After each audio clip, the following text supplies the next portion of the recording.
Hello students, I am Amjad Ali Ansari from Ocean of English and I welcome all of you to my channel.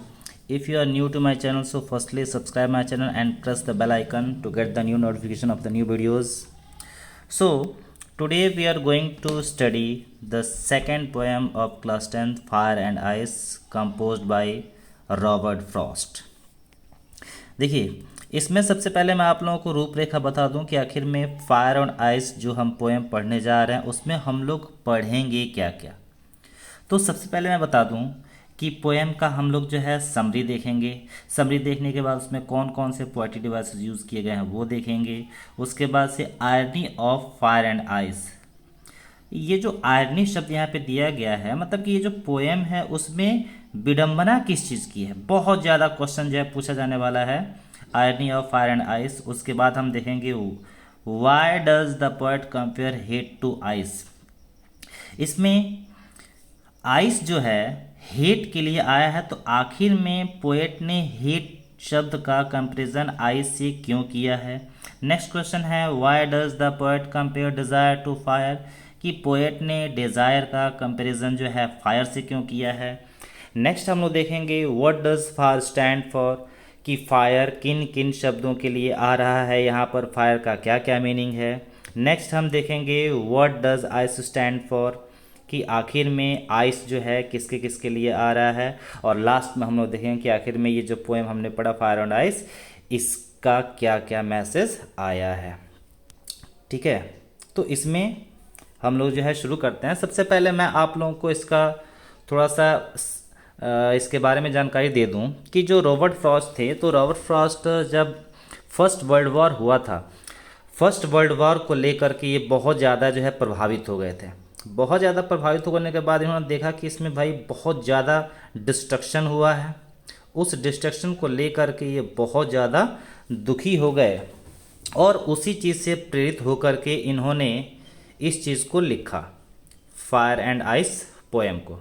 देखिए, अब इसमें मैं आप लोगों को बता दूं कि इसमें ये बताया जा रहा है कि हमारी पोएम है फायर एंड आइस की फायर एंड आइस ये जो शब्द है इसका रियल मीनिंग तो यहाँ पे नहीं है। पहले फायर को लेकर के देख लेते हैं, फिर आइस को लेकर के देख लेते हैं, फिर इसका हम लोग डीप मीनिंग देखेंगे। यहाँ पे पोएट का ये कहना है कि some say the world will end in fire, some say in ice, from what I have tasted of desire I hold with those who favour fire, but if it had to perish twice, I think I know enough of hate to say that for destruction ice is also great and would suffice.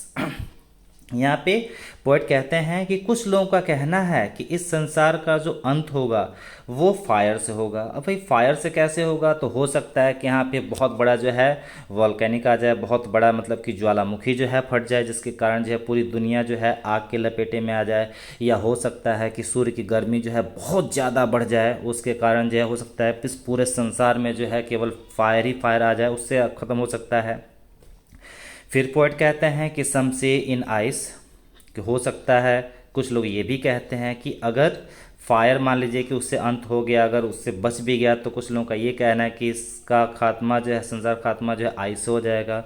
हो सकता है कि मतलब weather वगैरह जो है change हो जाए और पूरे संसार में बर्फ ही बर्फ जो जम जाए, उससे पूरा ज़्यादा जो है संसार हमारा खत्म हो जाए।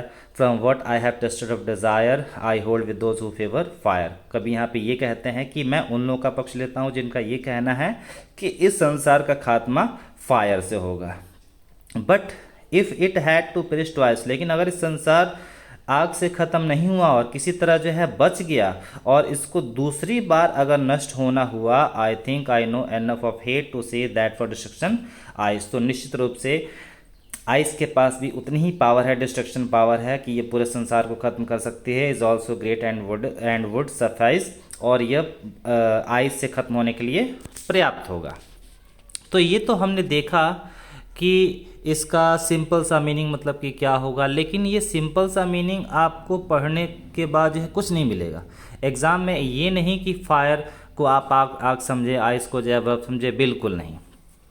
यहाँ पे मैं आप लोगों को बता दूँ कि फायर जो शब्द का यूज़ किया गया है यहाँ पे डिज़ायर के लिए यूज़ किया गया। ये जो फायर शब्द है इसका मतलब यहाँ पे क्या है, डिज़ायर, और आइस जो शब्द यहाँ पे यूज़ किया गया है यहाँ पर हेटेड के लिए यूज़ किया गया है। तो अब हम लोग इसका डीप मीनिंग देखेंगे। डीप मीनिंग ही आप लोगों के काम आएगा और यही एग्जाम में आप लोगों के लिए हेल्पफुल होगा। अब इसका हम रियल मीनिंग देखेंगे। ये तो केवल ऊपर ऊपर देख लिया, ऐसा मत समझिए कि बस ये कुछ लाइंस का पोएम है और बिल्कुल हम लोग जो है पढ़ लिए कि संसार का खात्मा जो है केवल आग से हो जाएगा और सभी लोग मर जाएंगे, या फिर आइस फायर से नहीं होगा तो आइस से हो जाएगा और सभी लोग जो आइस से मर जाएंगे, ऐसा कुछ नहीं। अब हम लोग इसका डीप मीनिंग देखते हैं। देखिए क्या कह रहा है कि some say the world will end in fire. कुछ लोगों का कहना है कि जो संसार का खात्मा होगा वो डिज़ायर के चलते होगा। फायर का यहाँ पर लिटरल मीनिंग, डीप मीनिंग क्या है, डिज़ायर। मतलब कि डिज़ायर का मतलब क्या होता है, इच्छा।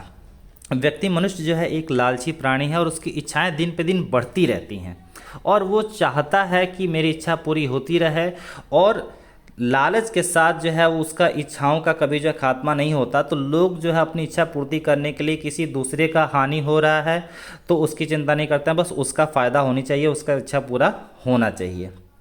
तो यहाँ पे ये कह रहे हैं कि कुछ लोगों का ये कहना है कि संसार उस वक्त ख़त्म हो जाएगा जब लोगों की चाहत जो है चरम सीमा पर होगी। सम से इन आइस, और यहाँ पर जो आइस शब्द का यूज़ किया गया है वो हेटेड के लिए यूज़ किया गया है। कुछ लोगों का कहना है कि हेटेड मतलब, कुछ लोगों का कहना है कि ये संसार खत्म होगा तो नफ़रत के चलते ख़त्म हो जाएगा। इस दुनिया में इतनी ज़्यादा नफ़रत फैल जाएगी कि सभी लोग जो है मारे जाएंगे, ये पूरा संसार जो है नष्ट हो जाएगा। From what I have tasted of desire I hold with those who favour fire. यहाँ पर कवि का ये कहना है कि मैं खुद जो है डिज़ायर का स्वाद चख चुका हूँ, मतलब कि मैं उन लोगों का पक्ष लेता हूँ जिनका ये कहना है कि यह संसार चाहत की वजह से ख़त्म होगा। उन लोगों का जो लोभ है, वासना है, ठीक है, लोग इस संसार में बहुत जो है वासना के भोगी हैं, बहुत मतलब कि अपनी इच्छाओं को पूर्ति करने के लिए किसी हद तक जा सकते हैं। तो अगर लोगों का ये कहना है कि संसार का खात्मा फायर से होगा, डिज़ायर से होगा, तो मैं उन्हीं लोगों का पक्ष लेता हूँ। But if it had to perish twice, लगा, लेकिन अगर किसी कारणवश जो है इस संसार का अंत फायर से नहीं हुआ, डिज़ायर से नहीं हुआ, और वो बच गया और इसका दोबारा अगर इसको नष्ट होना हो, I think I know enough of hate to say that for destruction ice is also good great and would suffice. तो मैं सोचता हूँ कि हेटेड भी उतना ही विनाशकारी होगा जितना कि आइस है, ठीक है। तो इस तरह से हमने देखा कि ये जो था एक्सप्लेनेशन था। अब हम लोग जो है इसको फिर जो है डीप तरीके से देखें कि आखिर में किस तरह से इसके मीनिंग को हम लोग समझ सकते हैं। तो आइए फिर से इसको रिवीजन करते हैं समरी को लेकर के। अब हम लोग ये देखेंगे क्या कह रहा है कि summary in the Fire and Ice poem, the poet initially sides with the people who say that the world will be destroyed by fire because of the desires of human emotions. But after a second thought, he says that ice is equally capable of destroying the world if it is to die twice. इन सारी चीज़ों को आप लोग जो है बच्चों note करते जाइएगा क्योंकि सारी चीज़ें जो हैं बहुत ही काफ़ी इम्पॉर्टेंट हैं। तो अब इसको ये देखिए कि फायर और आइस पोएम, वही जो मैंने आप लोगों को एक्सप्लेन किया वही फिर चीज़ें हैं कि फायर और आइस पोएम में पोएट जो है उन लोगों का पक्ष लेता है जिनका ये कहना है कि यह संसार जो डिस्ट्रॉयड कर दिया जाएगा फायर के चलते, मतलब कि इच्छाओं के चलते, अपनी चाहत की वजह से, because of the desires of human emotions, क्योंकि मानव के जो इमोशंस होते हैं, डिज़ायर, चाहत होती है, वो कभी ख़त्म नहीं होती। But after a second thought he says that ice is equally capable of destroying the world if it is to die twice. लेकिन फिर से कभी ये कहते हैं, उनकी दूसरी सोच जब बदलती है कि अगर किसी कारणवश जो है वो बच भी जाता है तो हेटेड के पास भी उतनी ही पावर है, मतलब कि नफ़रत के चलते भी उतना ही नुकसान होगा जितना कि चाहत के चलते होगा। अब हम लोग ये देखें कि आखिर में इस पोएम में कौन कौन से पोएट्री डिवाइस जो है यूज़ किए गए हैं। तो इसमें मैं आप लोग को बता दूं कि इलस्ट्रेशन का प्रयोग किया गया है, सिम्बोलिज्म है, एंजॉयमेंट है, एनाफोरा, इमेजरी है, पर्सोनिफिकेशन है। तो हम लोग देखें कि आखिर में वन बाय वन कि किस किस लाइन में कौन कौन सा पोएट्री डिवाइस का प्रयोग किया गया है, ये हम लोग जो देख लेते हैं। देखिए सबसे पहले यहाँ पे ये कहना है कि some say the world will end in fire. कुछ लोगों का कहना है कि इस संसार का खात्मा जो है फायर से होगा। तो इसमें हम किस तरह से पहचानेंगे कि किस में कौन सा यूज़ किया गया। देखिए यहाँ पे जो आपका सम से जो शब्द कहा जा रहा है कि सम से, ठीक। तो सम भी एस से शुरू हो रहा है, से भी एस से शुरू हो रहा है, यानी दोनों शब्द का जो स्टार्टिंग लेटर है, स्टार्टिंग साउंड है, वो स से शुरू हो रहा है। तो जब स से शुरू हो रहा है तो जब भी व्हेन टू और more than two words start with same sound और same letter there is alliteration. जब दो या दो से अधिक शब्द का स्टार्टिंग लेटर या स्टार्टिंग साउंड सेम होता है तो वहाँ पे एलिट्रेशन दिखाया जाता है। तो इसमें एलिट्रेशन को दिखाया गया है। ठीक है। अब तो इस तरह से आपने देखा कि फर्स्ट लाइन में एलिट्रेशन है। उसके बाद से मैं आप लोग को ये बता दूं कि यहाँ पे फायर यूज़ किया गया, यानी फायर जो है एक सिंबल की तरह यूज़ किया गया है। किसके लिए? डिज़ायर के लिए। तो जब ये डिज़ायर के लिए यूज़ किया गया है, फायर का प्रयोग जो है डिज़ायर के लिए यूज़ किया गया, तो हम यहाँ पे ये कह सकते हैं कि फर्स्ट लाइन में ही सिंबलिज्म का भी प्रयोग किया गया है। The world will end in fire, मतलब फायर जो है डिज़ायर के लिए आ रहा है, तो इस फर्स्ट लाइन में एलिट्रेशन भी है और सिंबलिज्म भी है। दूसरे लाइन में देखें सम से, यहाँ पर भी जो है सम से सेम चीज़ है, यहाँ पर भी एलिट्रेशन है। उसके बाद से फर्स्ट और सेकंड लाइन में यदि हम देखें तो दोनों लाइंस का स्टार्टिंग जो वर्ड है वो क्या है? सम है, मतलब ये दोनों मैच कर रहा है। तो मैं आप लोग को ये बता दूं कि व्हेन टू और more than two lines start with same word there is anaphora. जब दो या दो से अधिक लाइन एक ही शब्द से शुरू होती हैं तो वहाँ पर एनाफोरा होता है। क्या होता है? एनाफोरा। तो मैं आप लोगों को बता दूं, एनाफोरा, ANAPHORA, एनाफोरा। तो फर्स्ट और सेकंड लाइन का दोनों स्टार्टिंग वर्ड जो सेम है, इसलिए वहाँ पर क्या है? एनाफोरा का प्रयोग किया गया है। अब हम लोग आगे देखते हैं कि आगे जो है कौन सा पोएटिक डिवाइस का प्रयोग किया गया है। फिर आगे देखिए, यहाँ पर ये बताया जा रहा है कि ये थर्ड लाइन को देखें, फर्स्ट लाइन में ही देखिए, तो फर्स्ट लाइन शुरू तो हुई है लेकिन लास्ट में किसी प्रकार का यहाँ पर कोई पंक्चुएशन मार्क का प्रयोग नहीं किया गया, यानी ये फर्स्ट लाइन जो है कंटिन्यूस है और कहाँ जाके खत्म हो रही है? सेकेंड लाइन में। ठीक है। जब कोई भी लाइन के अंत में किसी प्रकार का कोई पंक्चुएशन मार्क नहीं होता तो वहाँ पर एक पोएटिक डिवाइस होता है इंजैममेंट। ठीक है, इंजैममेंट। ठीक है। तो इंजॉयमेंट यहाँ पर आप देख सकते हैं कि यहाँ पर इंजॉयमेंट है, इस लाइन में इंजॉयमेंट है, इस लाइन में इंजॉयमेंट है, मतलब जो भी लाइन, अगर कोई भी line when a line continues without any punctuation up to the next line there is enjambment. जब कोई भी लाइन बिना किसी पंक्चुएशन मार्क के नेक्स्ट लाइन तक कंटिन्यूज रहती है तो वहाँ पर पोएटिक डिवाइस होता है इंजॉयमेंट। तो अब तक मैंने आप लोगों को बता दिया, 3 प्रकार के पोएटिक डिवाइसेस जो है बता दिए। कौन कौन से बता दिए? मैंने आप लोगों को एलिट्रेशन बता दिया, मैंने आप लोगों को एनाफोरा बता दिया, मैंने आपको इंजॉयमेंट बता दिया। अच्छा, और हाँ, एक मैंने सिंबलिज्म भी आप लोगों को बताया।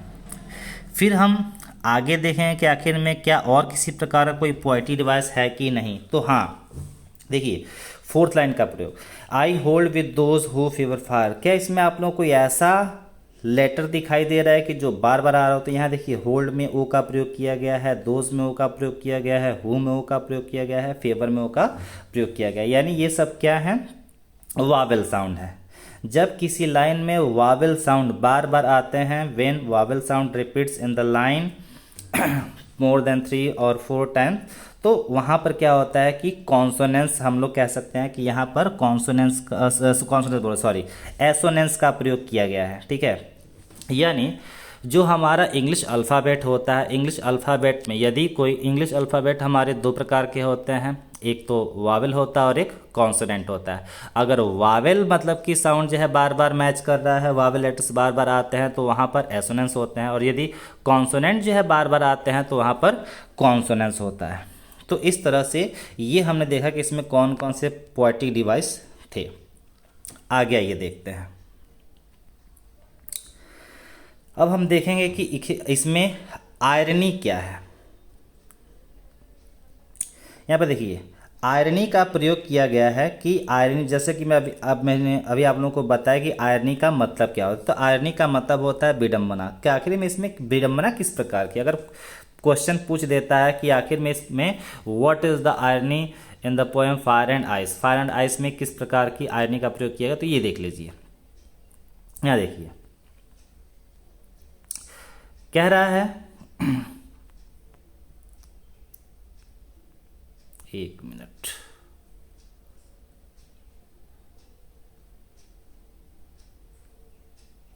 इसको मैं सेटिंग कर लूँ थोड़ा सा। हाँ देखिए, the irony of poem lies in the idea that fire represents desire and ice represents hate.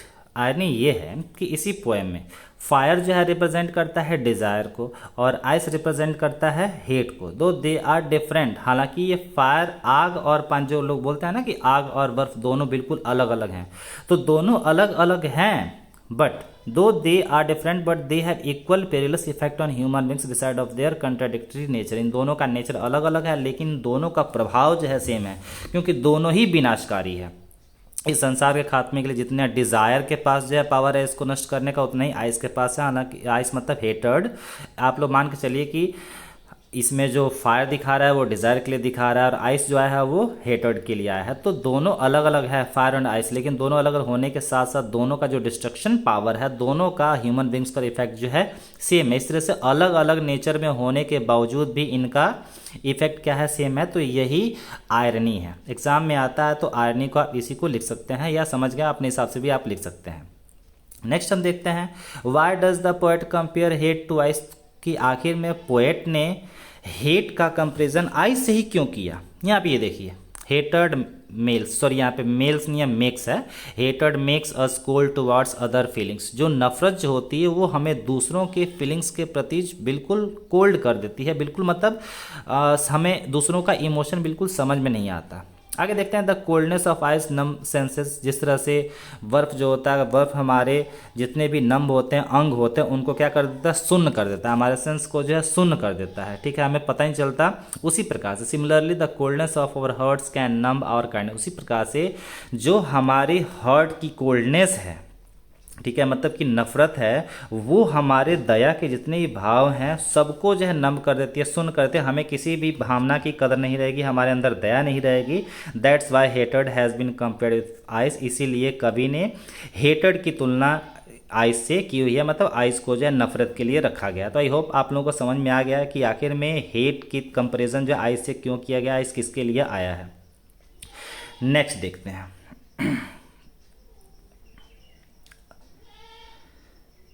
यहाँ देखिए, why does the poet compare desire to fire, कि आखिर में पोएट ने डिजायर का कंपेरिजन फायर से क्यों किया है। यहाँ ये देखिए, fire is something that Burns everything, fire मतलब ऐसा कोई चीज़ है जो किसी भी चीज़ को जो है जला सकती है। In the same way desire burns all our internal love and respect, उसी भाव में हमारी इच्छाएं जो होती हैं वो इच्छाएं पूरी करने के लिए हम किसी भी हद तक जा सकते हैं, मानव किसी भी हद तक जा सकता है, और उसको तो ना किसी के प्यार की चिंता रहेगी ना किसी रिस्पेक्ट की चिंता रहेगी। मतलब एक बार अगर हमारे अंदर लालच आ गया तो हम कुछ भी नहीं देखते हैं।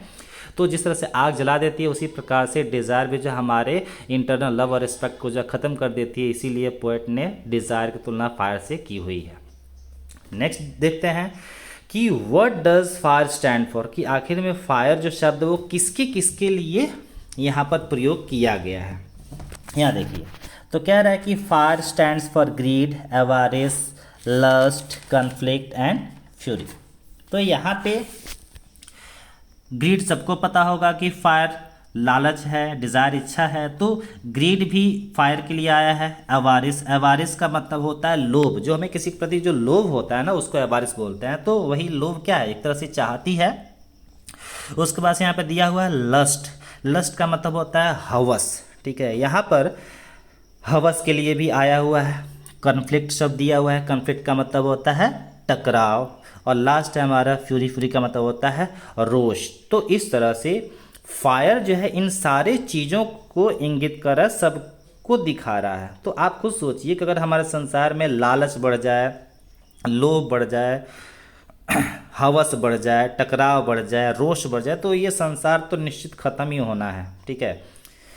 नेक्स्ट देखते हैं, what does ice stand for.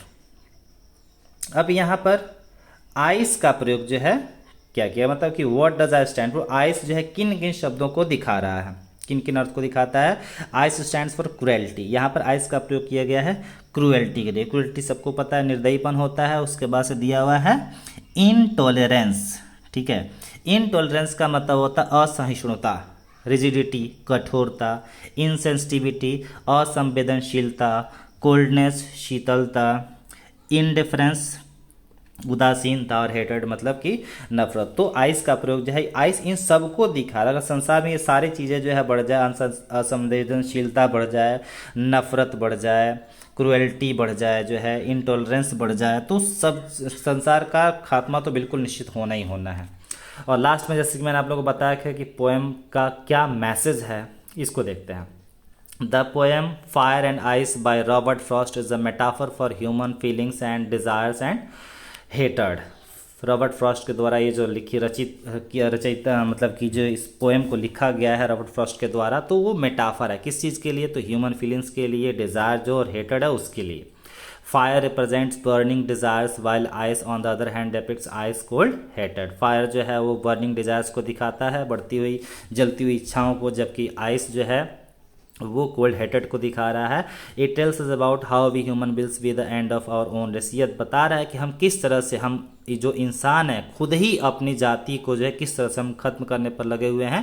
ये मैसेज है इस पोएम का। तो मैं आप लोगों को सलाह देना चाहूँगा कि जिस तरह से आपने पोएम को देखा कि किस तरह से पोएट ने एक्सप्लेन किया कि ये संसार जो है एक दिन निश्चित ही इसका खात्मा हो जाना है, तो प्लीज़ मैं आप लोगों को ये संदेश देता हूँ कि जितनी भी हमारे अंदर भावनाएं उत्पन्न होती हैं रोष की, ठीक है, हम किसी को देखना नहीं चाहते हैं या उसके प्रति हम बहुत ज़्यादा अपने अंदर जो है नफ़रत रखते हैं, तो इस तरह की नफ़रत अपने अंदर आप लोग जो है नहीं रखेंगे, ठीक है। इस पोएम का यही मतलब है। तो इस तरह से आपने सारी चीज़ों को देख लिया जैसे कि मैंने आप लोगों को बोला था।